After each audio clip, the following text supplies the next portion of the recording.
सध्या आपण नाशिकच्या चांदवड मध्ये आहात आणि तिथे आपण म्हणू शकतो की कांदा नगरी याला म्हटलं जातात, पण निर्यात बंदीनंतर कांद्याचे जे व्यापारी आहेत आणि उत्पादक आहेत त्यांची काय परिस्थिती आहे। आता राहुल गांधी सभा करून इथून गेलेले आहेत आणि ह्या आपण पूर्ण स्थिती जी आहे ते बघू शकतो आणि इथे लिहिलेलं आहे की कांदा निर्यात बंदी केंद्र सरकार। तर निर्यात बंदी झाल्यानंतर आपण म्हणू शकतो की त्याचा काय इम्पॅक्ट झाला आहे आणि कारण सगळ्यात जास्त जे कांदा आहे ते चांदवडमधनच उत्पादन होत होता आणि ही NCCF नावाची जी कंपनी आहे आता निर्यात करायची परमिशन सरकारने NCCF यांना दिली आहे। तर ह्याचा शेतकऱ्यांवर काय परिणाम आहे हे आपण जाणून घेऊया। नरेंद्र कासलीवाल आपल्या सोबत आहेत।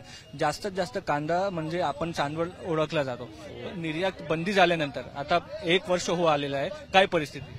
तसा नाशिक जिल्हा हा संपूर्ण कांदा उत्पादक म्हणजे देशभरात जो कांदा उत्पन्न केला जातो त्याच्यात सगळ्यात अग्रेसर जो असेल तो हा नाशिक जिल्ह्यातला कांदा उत्पादक आहे। आणि नाशिक जिल्ह्यातले जे 3 ते 4 तालुके म्हणजे त्याच्यामध्ये आमचा चांदवड तालुका असेल, सिन्नर असेल, देवळा असेल, कळवण असेल, सटाणा असेल, ह्या भागात कांद्याचं मोठ्या प्रमाणात उत्पन्न घेतलं जातं शेतकऱ्यांकडनं। निर्यात बंदीची ज्यावेळेस घोषणा झाली त्याच्यापूर्वी मी स्वतः शेतकरी आहे, मी त्यावेळेस तिथे कांदे माझे 4200 ते 4800 रुपयाने माझे त्यावेळेस कांदे विकले गेले। काही माझा माल शिल्लक होता आणि तो निर्यात बंदी झाल्यानंतर ज्यावेळेस मी मार्केटला आलो त्यावेळेस तो त्या कांद्याला 1700 ते 1800 रुपयांनी त्याची लिलावाची बोली झाली आणि मला तो नाविलाज असतो, तो साठवणुकीला योग्य नसतो। सुरुवातीचा जो कांदा निघतो माझा नाविलाज म्हणून मला त्या भावात सुद्धा तो कांदा मार्केटमध्ये विकावा लागला।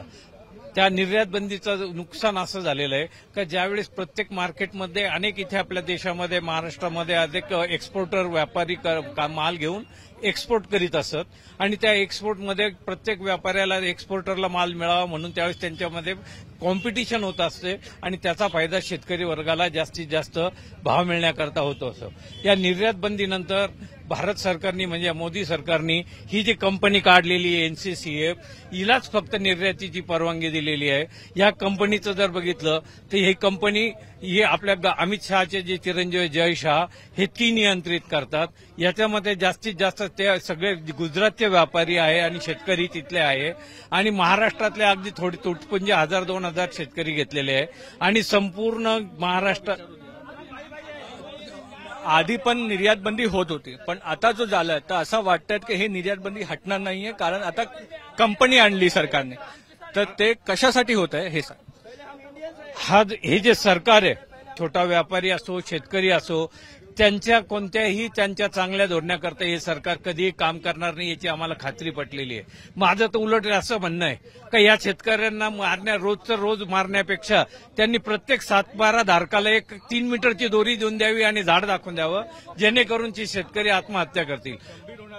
गंभीर होणारी परिस्थिती आहे। त्या आमचं जे उत्पन्न आहे ते कांद्यावर आधारित आहे।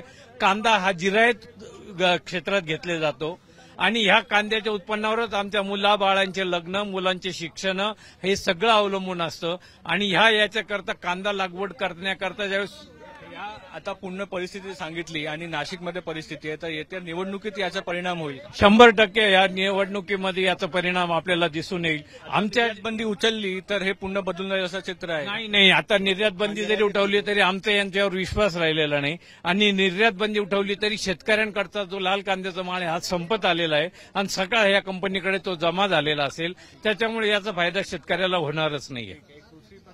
तुम्ही पण शेतकरी आहात, हे जे आणलंय बनवून आणलंय त्याच्या मागे काय तुमचा उद्देश आहे हे सांगून द्या। कोण आहे? आमची जी व्यथा आहे कांद्याची उत्पादन खर्च ते काढणीपर्यंतचा खर्च करून आम्हाला पदरी काहीच पडत नाही। कोणतंही सरकार लक्ष देत नाही, कोणताही लोकप्रतिनिधी लक्ष देत नाही। आमची व्यथा मांडण्यासाठी आम्ही 4 मित्रांनी हा संकल्प राबवला। हा गावागावात फिरून शेतकऱ्यांमध्ये जागृती तयार करण्याचं काम या रथामार्फत करतो। बघू शकतात की शेतकरी आहेतच इथे आणि नाशिकमध्ये हा एक खूप मोठा आपण म्हणू शकतो परिणाम निर्यात बंदीचा झालेला आहे, पण येत्या निवडणुकीत याचा काय होईल हे आपल्याला बघावं लागेल। कंदुरकर सोबत मुस्तफा शेख, मुंबईत।